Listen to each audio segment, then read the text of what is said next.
Ada tanyakan saya, apa kelebihan set auto debit dekat akaun emas Gap ni? Saya akan share video ni untuk rujukan di masa akan datang.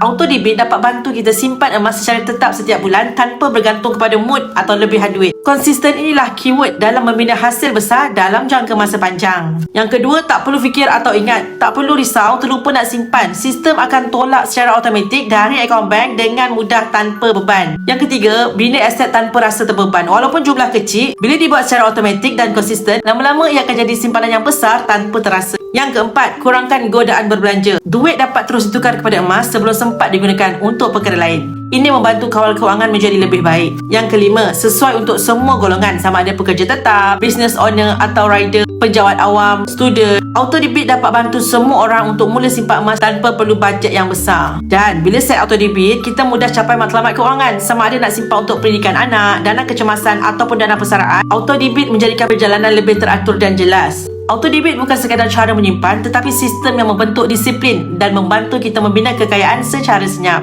Malah buat tuan-puan yang tak tahu, peluang menang cabutan bertuah bagi penyimpan emas yang set minimum RM200 ke atas, tuan-puan berpeluang untuk menang cabutan bertuah yang mana dan price-nya adalah jongkong emas seberat 10 gram yang bernilai lebih RM6,000. Jadi yang mana masih belum ada akaun emas Gap Public Gold, boleh klik link di bio Safia Sofian, daftar akaun emas percuma, saya akan bimbing sebaiknya.